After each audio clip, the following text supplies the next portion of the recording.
bạn cột chụp điệp xuống bao phong được không nhé bao phong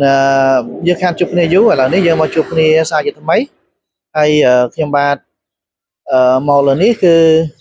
trong chạy lệ chun bao phong được không nhé bạn chụp bạn tha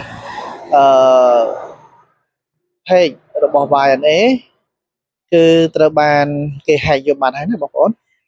YNA ដែលមានអក្សរYNA អញ្ចឹង page ដែលមានអក្សរ YNA ត្រូវបានគេហែកយកហើយអញ្ចឹងបងប្អូនមិនបាច់តាក់ទងឆាតទៅគេទៀតទេណាកាលណាឆាតចូល YNA page YNA ហ្នឹងហើយបងប្អូនផ្ញើលុយឬក៏កំងអីពីគេអាចនឹងត្រូវបានគេបោកអញ្ចឹងបងប្អូនណាបាទអញ្ចឹងជំរាបជូនបងប្អូនឲ្យកាន់តែច្បាស់ខ្ញុំបានចែករំលែកនៅតាម Facebook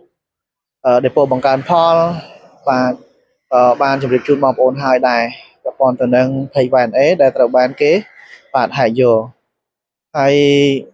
ខ្ញុំបានបង្កើត Page ថ្មីមួយបងប្អូនណា Page ឈ្មោះ YNA ដែររូបអីដូចគ្នាទាំងអស់ខុសតែឈ្មោះបាទ YNA Page ថ្មីនេះគឺមានជាអក្សរខ្មែរអញ្ចឹងខុសពី YNA Page ចាស់ YNA Page ចាស់មានឈ្មោះជាអក្សរបាទអង់គ្លេស YNA តែ Page ថ្មីនេះគឺឈ្មោះ YNA ជាអក្សរខ្មែរអញ្ចឹងបើសិនជាបងប្អូនចង់តំណាក់តំណងបាទជាផលិតផលសួរបច្ចេកទេសផ្សេង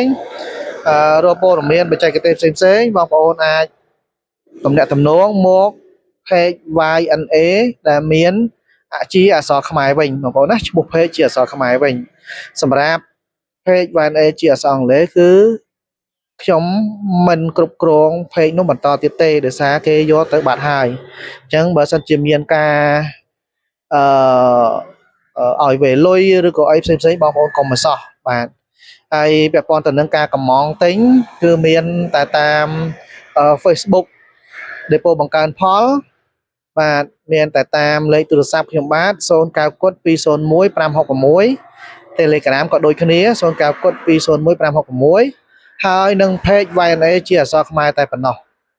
សម្រាប់ Page YNA ជាអក្សរអង់គ្លេសគឺមិនត្រូវបានគ្រប់គ្រងដោយខ្ញុំបាទទៀតទេអញ្ចឹងជម្រាបជូនបងប្អូនឲ្យច្បាស់តែប៉ុណ្ណេះហើយសូមចិត្តបងប្អូនកុំភ្លេចជួយ follow page ថ្មីរបស់ខ្ញុំម្នាក់មួយផងបងប្អូនណាគឺ Page YNA ជាអក្សរខ្មែរបាទអរគុណច្រើនសម្រាប់ការតាមដានកន្លងមកហើយក៏អរគុណច្រើនសម្រាប់ការគ្រប់គ្រងរបស់បងប្អូនកុំភ្លេចបងប្អូនណាបាទ follow share page បាទ share ព័ត៌មានរបស់ Page YNA ជាអក្សរខ្មែរម្នាក់មួយផងជូនពរបងប្អូនទាំងអស់គ្នាសុខសប្បាយទាំងអស់គ្នាហើយរកទទួលទានមានបាន